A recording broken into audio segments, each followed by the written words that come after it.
such panels and the previous before the convening power GEO has, because the Knowledge Hub has been inaugurated, launched quite recently. 3 years is very recent for an innovative approach. And you can see the diversity, quality of the different packages which are already accessible. So I will call on stage our colleague from FAO, Zhongqing Chen, and his panel. Yeah, we take You take the photo first? Okay. So afterwards we need to reconvene. okay. And I have a small announcement, good and bad news.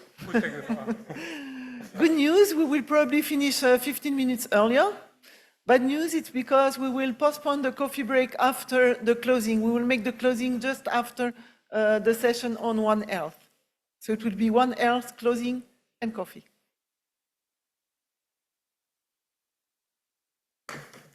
I work for communication.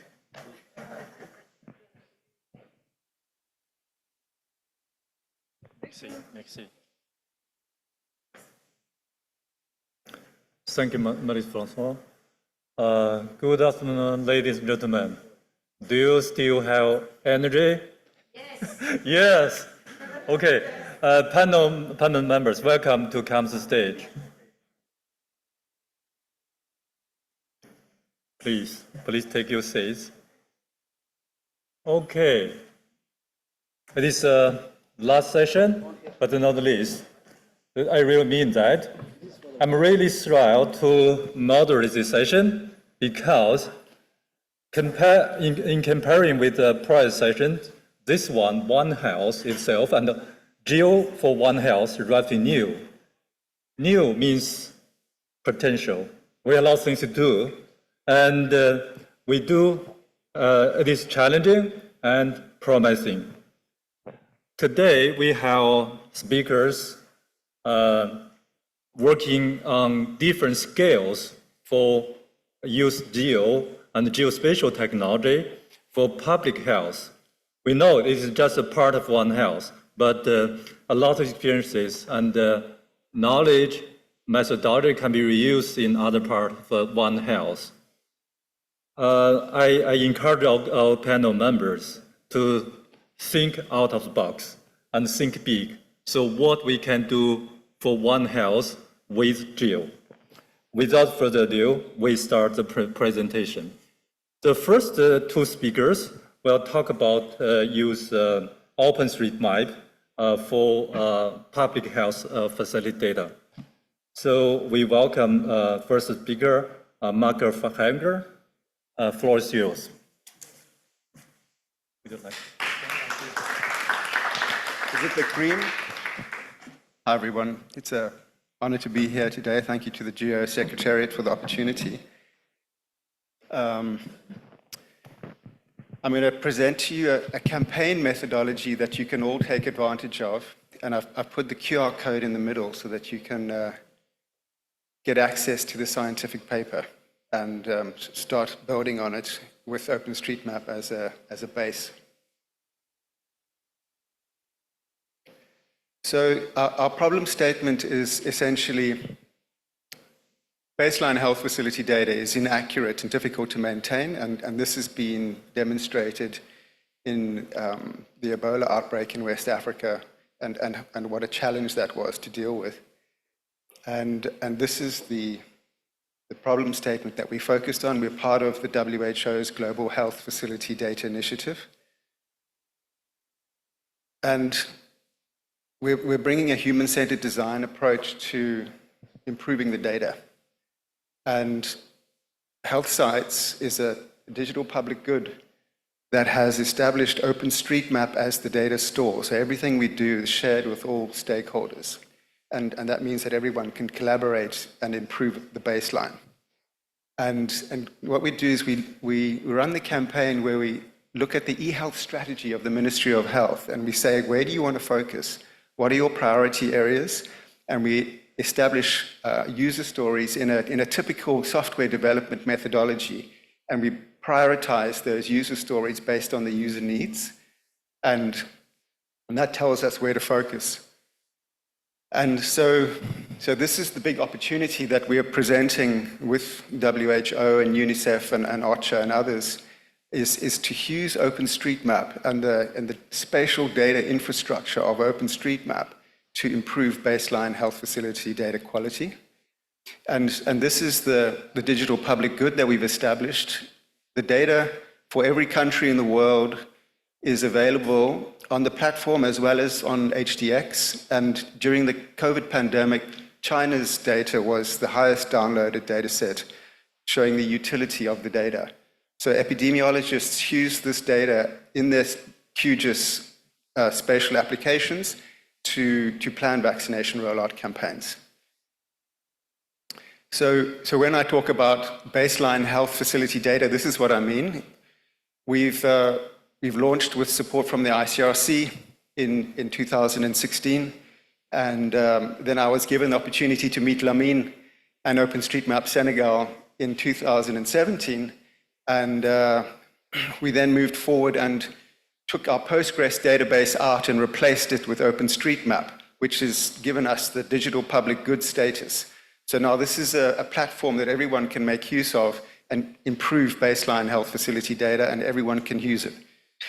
Then finally, during the COVID pandemic, Lamine and I ran this emergency health mapping campaign, which I shared at the beginning, and have established it as an open scientific method. So this is the campaign that I'm going to show you. So it's a data collaborative with the Ministry of Health and the Disease Outbreak Unit, and we mapped the medical region of St. Louis.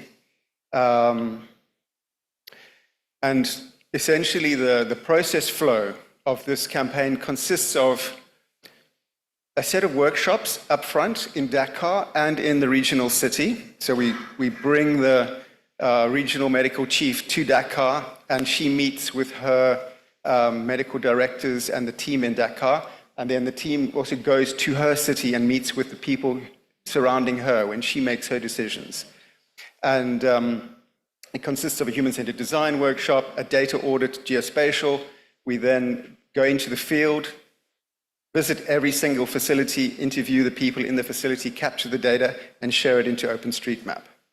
So for me, the heart of this process, of this campaign, is the human-centered design approach. And you know, I'm a digital producer and project manager by training. And so when we are working with software, we write user stories. And what we've done is we've adapted the user story to identify priority data attributes. And out of these 3 user stories, you can see we've managed to identify diagnostic services, isolation rooms, and hospital beds as being prioritized. So the people have told us, these are important user stories, and these are the data attributes that we value.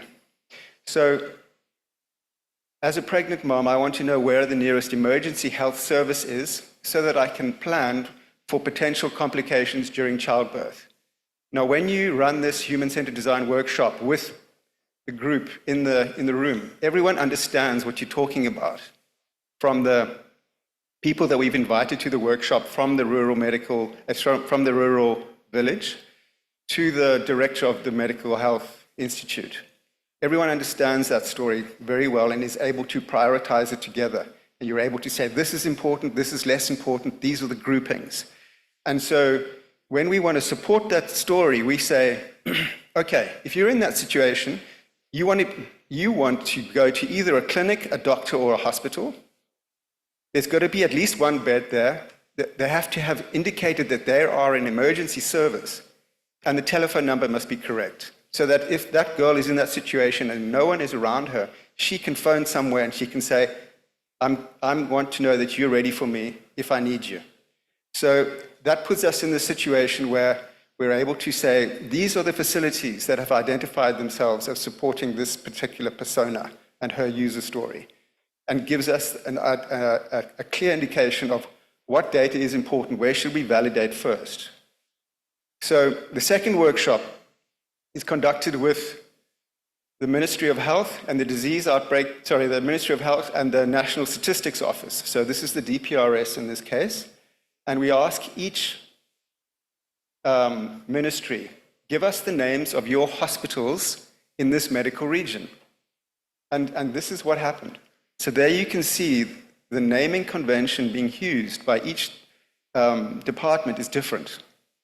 Okay, so when it comes to machine learning and trying to apply generative AI between departments, you're going to have a problem. So this gives us the opportunity to work with the Ministry of Health and harmonize the naming convention. How do they want their facilities to be named? And what is the correct name? Which then gives us the opportunity to put it into OpenStreetMap. So now the National Statistics Office and the Ministry of Health have the same name as OpenStreetMap, which is everyone in the world. Okay, so we're harmonized on the name, and it allows us to essentially refer to the same facility. The power that brings is that it means that where you had data silos, you now have data interoperability, and these organizations in the form of MSF, the International Federation of the Red Cross, the World Food Programme, are able to share the very valuable data that they've all got on their data sets into OpenStreetMap. And then you've got the situation where I've got more than 3 minutes. I've definitely got more than 3 minutes. Finally, the final workshop is the geospatial workshop, which allows us to produce these maps. And this is an open source repository if any of you are interested. Okay, Lamine, I'm actually jumping into your space, so if you want to take it over. Thanks, Mark. Okay, for my side, I talk about field validation and availability service. After the workshop we'll have in Dakar and in Saint Louis for human-centered design, we go to the field to validate all data we'll have. And yeah, the team go with open source tools like ODK and Kobo Toolbox to validate all the data we'll have and all information we have from the ministry and the medical region. And after that, we clean data before we update into OpenStreetMap, because we have a second workshop with the medical region of Saint Louis to validate all data from the field. And after that, we take time to harmonize all attributes to the convention of OpenStreetMap attribute before we push data into OpenStreetMap, and data are available for everyone. Yeah. Okay. Come on. Thanks, Lami. So, some of the benefits of the campaign is social license. So, this is ministries of health, people in the regions that we've been working in, becoming familiar with the process and knowing that the data at their clinic around the corner has been validated by people that they know and processes that they understand. So your social license associated with the data is important, and when it comes to using generative AI to direct people to a facility, the social license is established. The data governance, we're working with the National Statistics Office, we're working with the Ministry of Health. They're able to say, listen, that is sensitive data, that's not sensitive data. We would like to focus on this area because it's in alignment with our e-health strategy. And the OpenStreetMap open scientific framework allows you to see who made the update, when the update was made, and as I say, it supports generative AI. Finally, just coming to the end, how we can help you is to run these campaigns, and we share the data openly through the platform. It's a global database, so every country in the world is represented, and the data is available under the ODBL OpenStreetMap data license, and there's an API that you can use. And how you can help us is we're focused on the medical region of Tambacounda in Senegal. So the HIV, TB, and malaria programs of Senegal have indicated these medical regions as being our priority, and that's where we're headed next. And yeah, thank you very much for your time, everyone.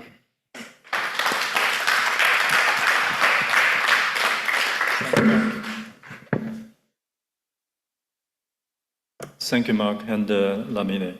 Oh, wonderful work. Use OpenStreetMap and digital public good to do this action work. So, and also this is called work together. Great. Then our next speaker will talk about the vector-borne disease warning in European Space Agency. Okay, we welcome Kantos to give us the speech.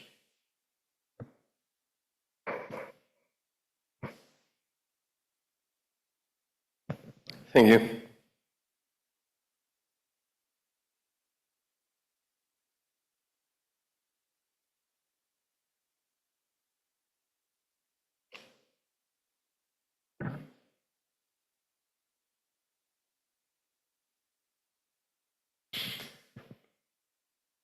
Okay, while we wait for the presentation, I would like to thank the organizers for inviting me. Thank you, Paola. Thank you all. Okay, I'm not from the European Space Agency. I'm from the National Observatory of Athens. I belong to, I have actually, the role of coordinating the EuroGeo Action Group for Disaster Resilience and Health. And today what I'm presenting you is a good key example of our contribution into the One Health. This is a flagship service which has been developed in the framework of EuroGeo. This is the EWA early warning system that it is developed by a European consortium, a multidisciplinary one with actors from the health sector, the Earth observation sector, and artificial intelligence and mathematics. So the system is providing systematic surveillance and early warning of vector-borne diseases across large territories. And if I, use this, go to the next. So this is the content of my presentation. I'm giving very briefly the problem. It's very known to all of you. The solution we have provided, the data we are using, the architecture of the system, and in the end, the countries that it is the system in full implementation today, and not only in Europe, but also beyond the European territories. The EuroGeo Action Group of Disaster Resilience and Health is providing support to the One Health initiative.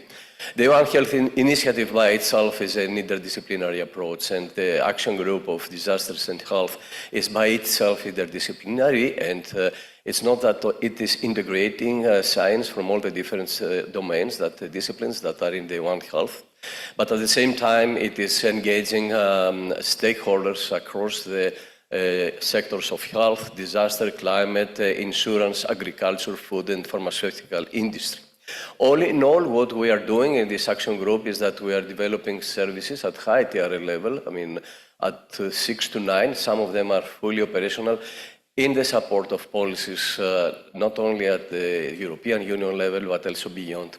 And so this is the driving, this is what is actually driving our research and implementation of research when it's becoming mature to provide services. In the action group, we'll build data, and one of the main problems that we have in the domain of One Health is data. And data, and when I say data, I'm not meaning, Earth observation data. We have a big data, Earth observation data available today at global scale. But when we say data, I mean all the other type of data that we need to integrate: biodiversity data, ecosystem data, landscape changes, meteorological, climatological, but even more important, entomological and epidemiological data. And when we say about epidemiological or entomological data, we have to have in situ measurements, and these in situ measurements to become available to us. And there is the big problem. And last but not least, as I mentioned, we are engaging a big AI community and modeling and community that is dedicated to modeling the data so as to transform the data to One Health-related information, and the information to knowledge, and from knowledge to actionable decisions, and in the support of the policymaker.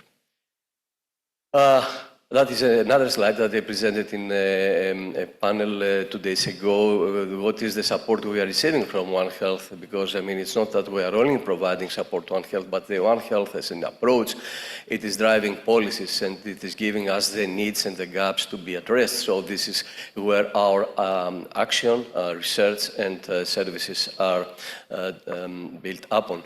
Of course, this is a map, I'm sure all of you know. We know that the mosquito-borne diseases are the most lethal ones all over the globe.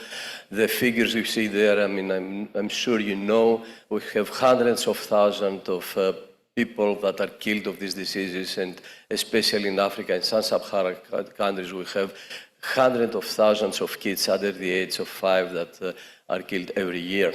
And of course, now the problem is not like shown on this map because the diseases have migrated to northern latitudes, and for the last 10 years, Europe is also very much affected by this type of diseases. And the solution we provide actionable information to decision makers and policy makers, to the controllers of the disease, to the controllers of risk, to the health authorities. And this has the form of statistics, of reports and maps. So we provide them in a very short time basis, every 2 weeks or 1 month during the entire mosquito period, the information about the expected entomological risk, I mean presence or absence of mosquitoes, population, abundance of mosquitoes, this is what we call entomological risk, but also information on the outbreak, I mean, the likelihood of having at least one case, human case of malaria or West Nile virus or any type of the disease under consideration. And this takes the forms of this type of maps. As you say, I mean, this is a map that it may cover, I mean, an entire region, but the information we are provided is at the settlement level. So, and this is the important thing because we give the possibility to the controllers to prioritize their action in the villages which are predicted as villages at risk. I mean, if you consider the area you see there is, I mean, one of the regions that we are studying, this is in the Central Macedonia in Greece. It's more than 2,500 villages located in this area, but every month we may prioritize 100 or 150 of them so that the authorities should pay attention and go and act, I mean, and provide door-to-door awareness and control mitigation actions. This is the architecture of the system. It's very complex. I will not go through it, but what I would like you to take out of this picture is that half of these tiers of this architecture is just data. Is the way to access to the data, federate data, clean data, harmonize and integrate into data cubes. When I say federation of data, I mean that we get access to any available data hub, not only space data, not only Earth observation data, which are automatically ingested through the Copernicus data hubs or Copernicus contributing mission data hubs that we are operating in our institution, but also other type of data, statistical data, demographic data, climatological data, time series of weather data. All of this, I mean, is ingested. It is creating today a data space of more than 50 petabytes of data of this type of information, which is ingested into our artificial intelligence model. And of course, there are some tiers there that are relating to the feature preparation. I mean, the features that we are ingesting into our artificial intelligence model, they may have more than 100 elements of this type of information. Data from mosquito traps. We are integrating data that we have collected from more than 50,000 samples in the areas that we are studying and we are implementing the system. And the last but not least, the interface to communicate all this, what we are deriving to the end user and to the health authority, which is, as I said before, report statistics and web maps. Okay, the system EOA today is fully operational in Europe. It is addressing the problem in 11 regions in 5 European countries. This is a full operational implementation of the system. And when I say full, I mean that every month we deliver to the health authority this information, and the health authority is giving us back their feedback about the success of the prediction any discrepancies that it is the feedback we need to adapt the model, and by the same time they are providing us data, either health data or even data that are from the mosquito trap. That, of course, it's the input for the next prediction. However, the model, apart from Europe, it is applied, the system actually, it's applied in 4 African countries, which are Ivory Coast, Cameroon, Burkina Faso, and Ghana. And when I say applied, not on an operational, it's in a pre-operational mode. I mean, we are now testing the system in collaboration with the health authorities there, one region in Thailand and one region in Latin America, in Argentina. Models, we have different type of models, mostly based on machine learning and deep learning, but also we have the more traditional dynamic and mathematical models. Of course, the models are not all applying to the same type of mosquito and the same type of disease and to the same area. However, there is a model which I saw here on this slide, which is the so-called Mammoth model. It is a machine learning model that it has proven to be mosquito agnostic and disease agnostic, and as such it has been now under implementation not only in Europe but in the other places, in the other countries of Africa and Asia, as I mentioned before. Of course, the one model uses the output of the other. The epidemiological model uses the outcome of the output, sorry, of the entomological one. And okay, that slide shows what is the size of the problem in Europe. So you see that in Europe the main problem we have is based on the so-called Culex pipiens species of mosquito and the West Nile virus. And this problem is becoming a very serious problem over the years now in Europe and in some countries that we have big flooding phenomena, like in Germany, for example, along the Rhine Valley. When we have big flooding events, we have a big increase of mosquitoes population. And also in Italy, it's not only West Nile virus, but it's the tiger mosquito that it is transmitting malaria. So the Europeans, they are not used to that. We are not used how to protect ourselves from mosquitoes, but mosquitoes in Europe already migrated and causing diseases. And of course, in Africa, the problem is much bigger. We have to deal with many more different diseases, malaria, dengue, and yellow fever, and with other type of mosquitoes, especially the Anopheles, the Aedes albopictus, and tiger. I mean, mosquitoes that are most responsible for the transmission of malaria. I have to say that in all these cases, the implementation of the system is based on funding that it is attracted by the national authorities and the European Commission funding in some cases, but also from the private sector, such as in the case of Latin America that now we are discussing with the Takeda pharmaceuticals industry to implement the system and see how much this can support them into the organization and development of their, and of course this shows that what is going to be in 50 or 70 years from now because of the climate change if no mitigation actions have been taken. So, I mean, just one last word, we expect to have 3 to 4 times more mosquitoes than today if in whichever climate change scenario that the model have been tested. Thank you very much. Thank you very much. Thank you for your excellent presentation, very inspiring work. Okay, we will move to the second speaker. As we know, women are very important part, play important role in public health. And then we will have next speaker talk about the apps by women, for women. Please.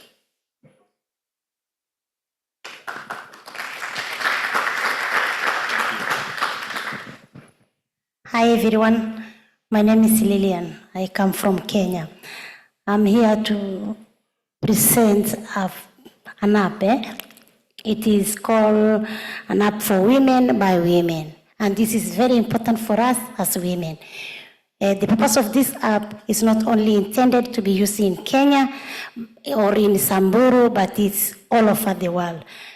You are welcome.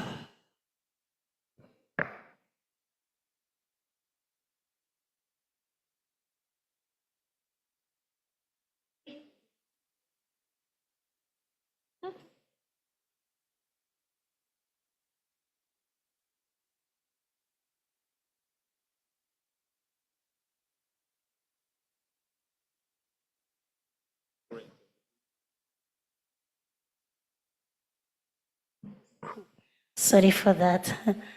Okay, so this is the scope of the app, and it is very important for us, as I've explained in advance, that it's very important for women, not only in Kenya, but all over the world.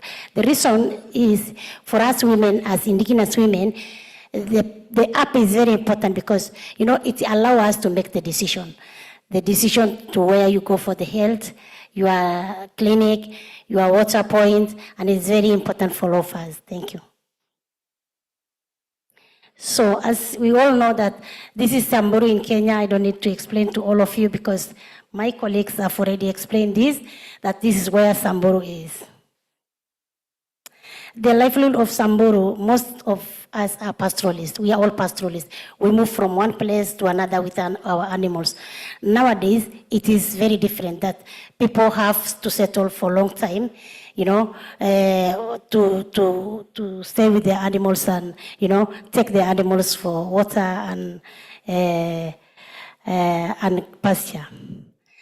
The purpose of this app is to identify the distance for women, as you can see that lady here, that the distance she walks from one place to another. She can make the decision that this is the day that I'm taking my goats to get water. How am I going to plan myself? And that one really empower the woman to make more decisions. This is about the youth. The youth also know how to use the app. It's very important for them also.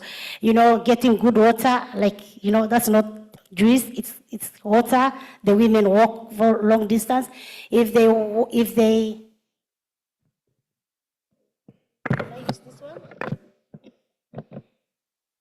So if the women want to walk for long distance, as we keep animals and we share the same water with animals. So mostly women wake up and go very early in the morning to get water. And if they have not made that the decision of waking very early in the morning to go before the animals, then that is the type of water they are going to take. And for the young youths, it's also very important for them to learn that, for women to walk, it's a long distance. They need also to take some time before them to bring the kettles and also the animals to the water point, so that they can also, they can get the water. The indigenous women also,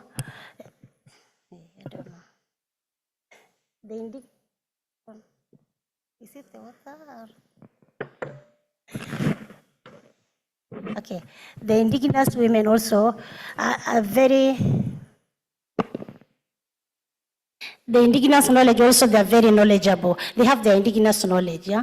And they also need to use them as to make sure that they pass knowledge from one generation to another. It also makes them to identify the vital places where they are going to make sure that they farm, they do their farming, and also the rest of the things. It's very important for also them to educate each other, Nowadays, the indigenous knowledge is being felt a bit little because other people, the old people, are no longer there. So the young generation are also, getting a difficult time to know the knowledge of the old or of the tradition. The modernization of this app is very important. As with the local women or the indigenous women, they are very knowledgeable. If they can make the beads like this one, What about an app that they just do it in the phone? So for us to make sure that this information, these traditions are being, documented, the women are also, made sure that they really know how to do it. And that is why we have come up with this app, and they are really owning it. So this is done by installing this app in smartphone, in Android, and also other phones, yeah? Women need also to be so much trained. It really need a lot of training for them, because this is a new thing for them, and they really need to, to have a lot of information. There are so many resources which are required. There are challenges also when we are also doing this app. The smartphone are needed. They also, the chargers and also solars, yeah? So most of the places where we come from, there's no internet. But if we can get some power and also the solar chargers and also the solar panel for this community, it's also very important. The objective of this app is for the women to own it, for women to, to manage and also sustain it, yeah? It is also very important also to make sure that they have the power, they have the energy, and they have the capacity to train others, so that the training can also, go down to other grassroots women. And that is an example of the app that we were training the women. It's installed in one of the phones, the smartphone, and they are really looking at it on how they are going to, to implement it. The distance that they are really identifying or using the app to know is between the, the villages to another village, between the village to the dispensary, between the village to the water point, between the village also to the marketplace. So it is very important for them also, to have that information. Yeah, and I've also stated the importance of this app. It's really important for these women because, it helps them to pass information from one group to another or from one generation to another. It also helps them to make sure that they mark their boundaries. If a woman wants to farm or cultivate a piece of land, she can know the fertile place that she can farm. And if she also wants to know the clinic days, then she can know through the app, just like having the app, having the dates and also the calendar. These things are most new to these people. In the conclusion, it is important that we really have to have this app. It's important to capacity build our community, and especially there in Kenya, where the grassroots women, the indigenous women, have little knowledge on this, the technology that people are really having.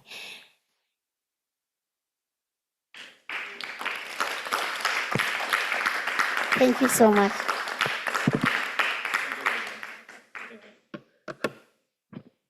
Thank you, Lilian, for excellent work.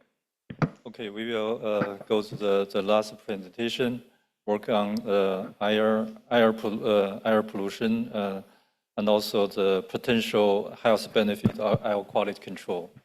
Yusheng, please.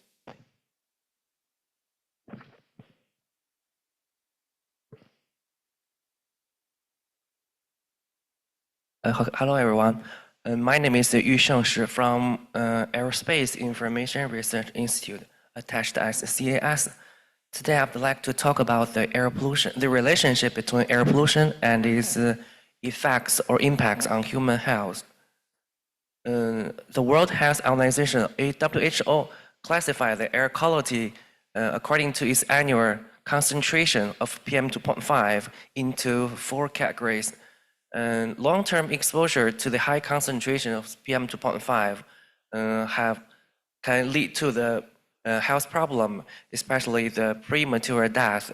According to the satellite retrieved PM2.5 concentration at ground level worldwide, we can find that the high concentration can be found in India, China, and some of the northern part of Africa. And long-term exposure to this high concentration can lead to 3.3 million premature deaths worldwide. And then our group generated a satellite retrieved high-resolution ground-level PM2.5 concentration by using MODIS satellite datasets and the GEOSCAM atmospheric transport model.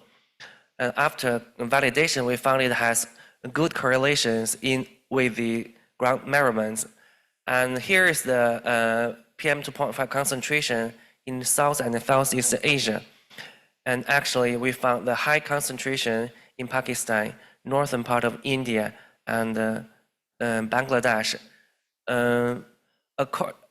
According to the GFAT3 and the EDGAR datasets, we found that all these high concentration are closely correlated with the human emission and biomass burning in these two parts of the region.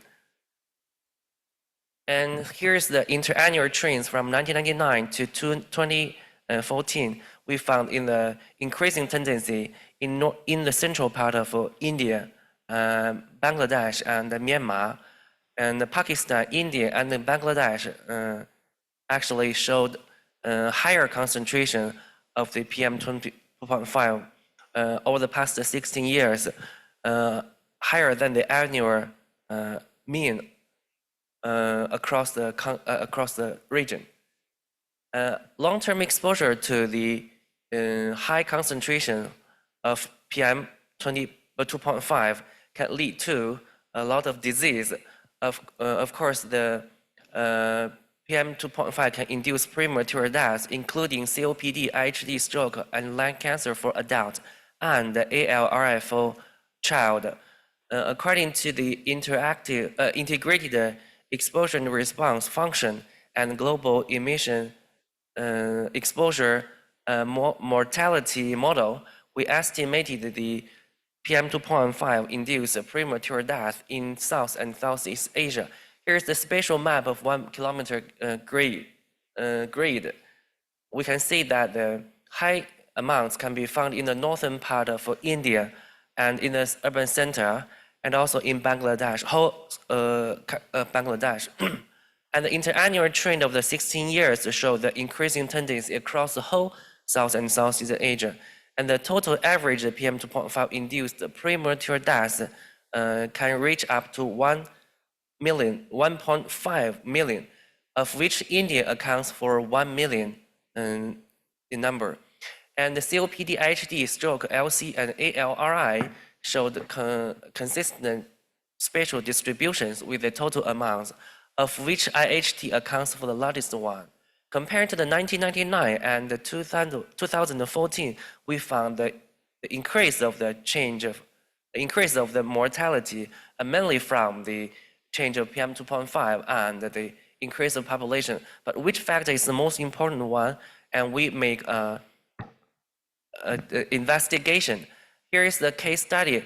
We fixed one variable and changed the other constants, changed other variables, and we found that the PM2.5 is the controlling factor which can regulate the interannual variations of the total amounts of PM2.5 induced premature death. And then we found that according to the WHO scenario categories, we make scenario analysis. If we control the PM2.5 into or within the level of the WHO, so how much benefits can we get? Here's the scenario 1, 2, 3, and 4 according to the WHO standard of IT3, IT2, IT1, and AGQ. And here's the decreasing trend and the rate of the changes in premature deaths according to the 4 scenarios of each country in South and Southeast Asia. Okay. And then we make another estimation by using the air pollution-induced premature death in Asia, Africa, and Europe. We found the total amounts can reach up to 2.8 million, of which Asia accounts for the largest proportion of 2.3 million premature deaths. Actually, Europe and Africa accounts for relatively lower a small number. And from 2020 to 2018, we found the whole study area experienced increasing tendency in PM 2.5 related premature deaths. Actually, Asia accounts for the largest, contributed largely, and Europe showed a decreasing tendency. And this was because of the decreasing population and its reduced PM 2.5 concentration. And here is another example in China its own. And of course, in China, most of the pollution, air pollution, are found or located in the provincial city with large or dense population. And we made this calculation. We found that the total amount of premature deaths caused by air pollution in China can reach up to 32,000. And the largest one is Chongqing, and then it's Beijing and Chengdu. And because of all these three regions, covers large areas of polluted air, and then is the dense population. Actually, we found that Lhasa and Macau are the cleanest area, which has the least stress. And here's the different diseases caused by PM 2.5 in each provincial cities. And we found that the total amount is 50% of SCR contribute the stroke is 51%. And here's the increasing tendency from 21 to 2016 of each of the total amounts. And its proportion in different scenarios. We found that in the clean air, the IHD is the major disease. And in the original one, it is the stroke is the major or leading diseases of the premature death. Here's the increasing tendency of by using 4 scenarios and its comparison with the reference data sets. Another study we are working on is the long-term trends of PM 2.5 related premature deaths across the whole China. We can, it is easily can be seen that in 2013 we have strict air pollution control action, and so after 2013 we have clean air or characterized by the lower or reduced PM 2.5. And then it's the long-term trends before 2013 and after 2013.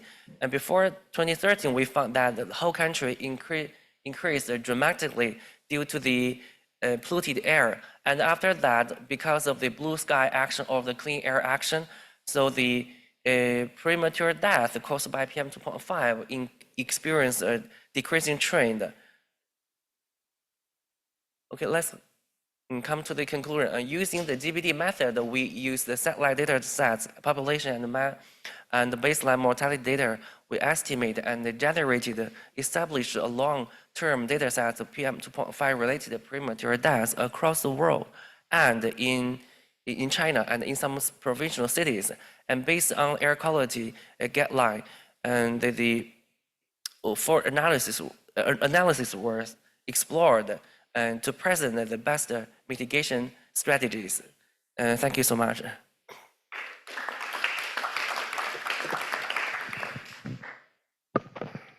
Thank you very much, Dr. Shi. Excellent research. And I believe this could be very good input for preventive intervention for public health in large region.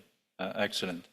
So we conclude the presentation part and the question part. Before open the floor to the audience, I'd like to ask some questions to our panel member. The first one, so for your future work, so what the challenges are and how the geo infrastructure can help you. So who would like to be the first one? Okay, Mark, please.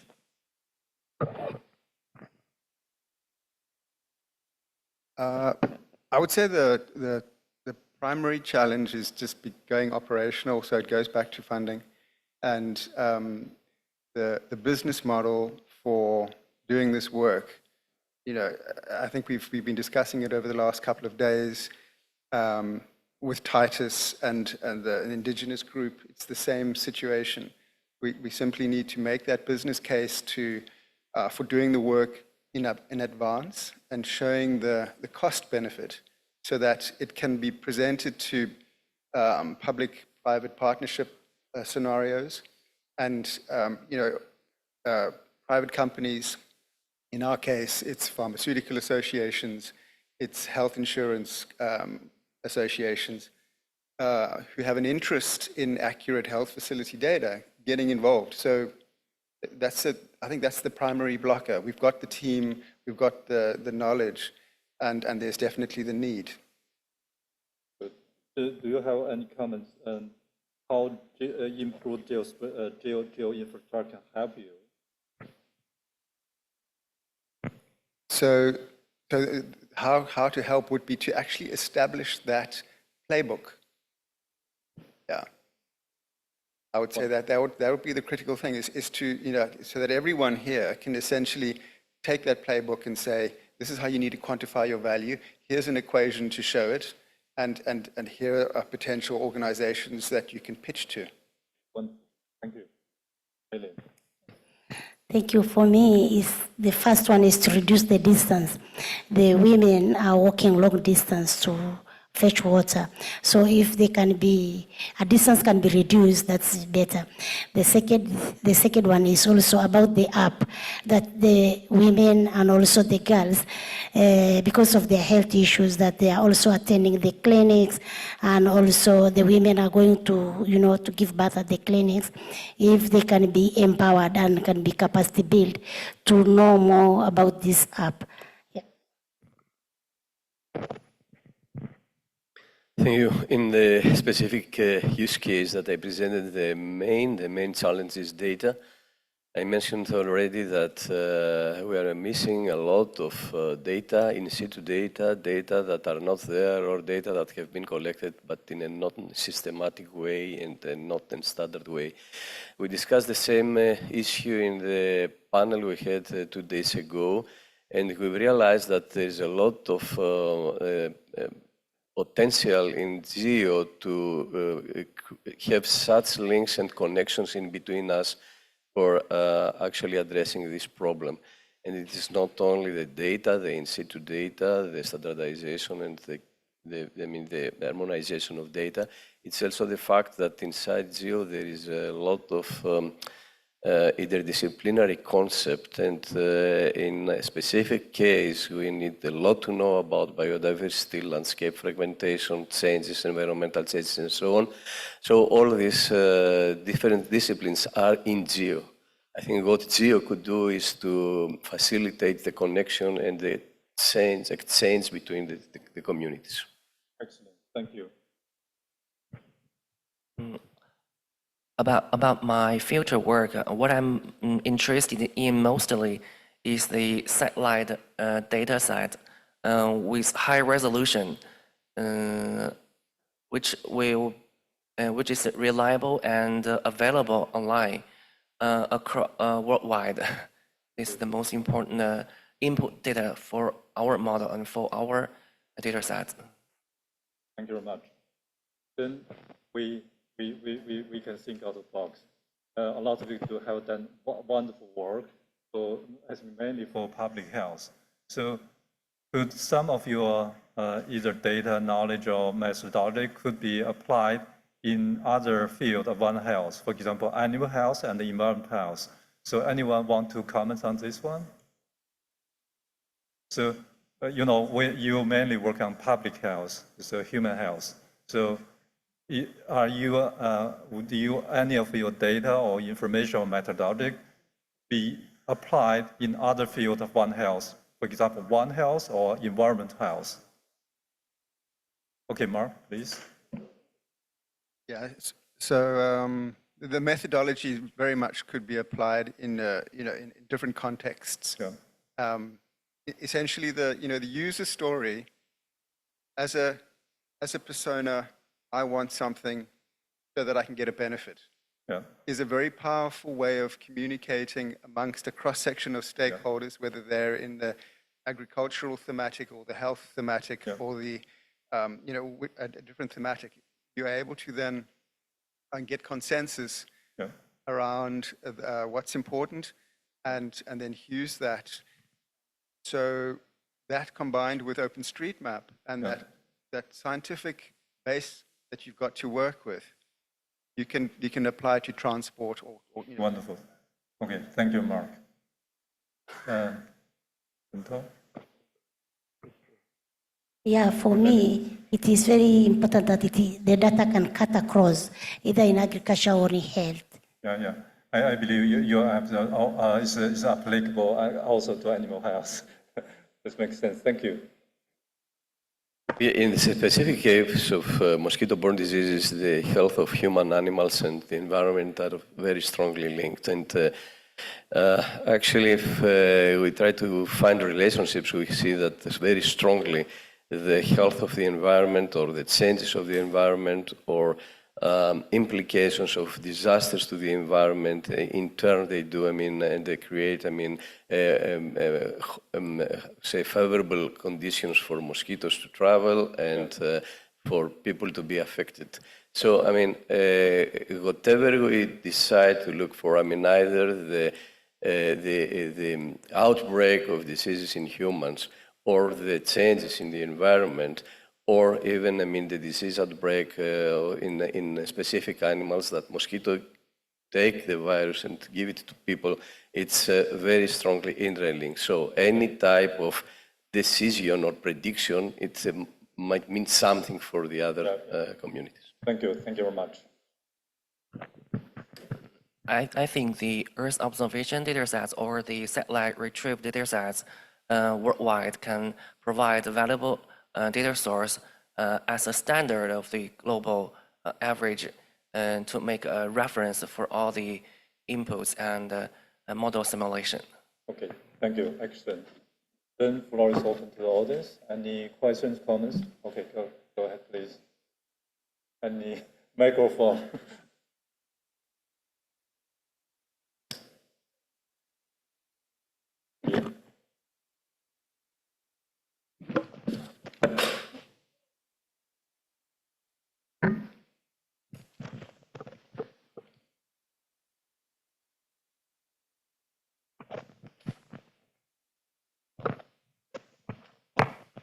Well, thank you. I'm Joseph from South Africa. So if I try to comment on Harris' work, so I remember guys from Trieste University in Italy doing a lot of models trying to simulate mosquito propagation in the whole Europe. And they identified suitable areas for mosquito. But when they went to the side of entomology and institute data, and the data, it seems that that was not a very big problem for the whole Europe. So it was kind of scientific work. And I was happy that you extended the work in Africa, and we should have maybe definitely have in situ data set and also for incidence data. Then you can easily validate the model you had. So if we had met before, I would have recommended you start from Africa and you get to do one model that fits for purpose for the whole tropical region. And also, if I go to Kenya, so the app is very nice informing ladies. You see the travel distance, but Can you do you speak have louder? any We plan? cannot hear you. Excuse me.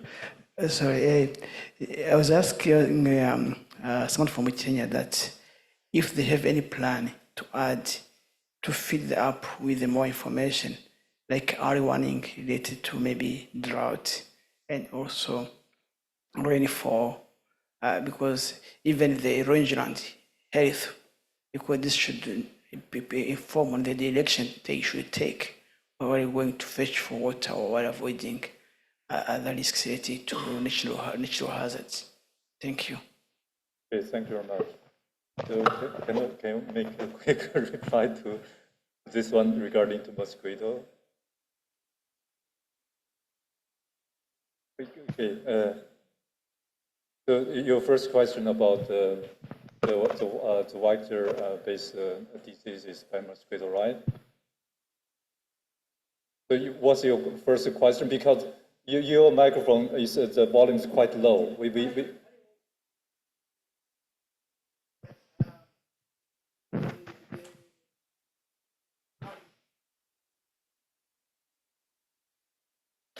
Data on mosquito, data on mosquito, and also incidence data on vector-borne diseases are almost not existent in Europe because the Mediterranean climate doesn't allow those that transmission. And if mosquitoes are there, we don't have reservoirs, and vectors are there but no reservoir. The transmission of the disease won't definitely be possible.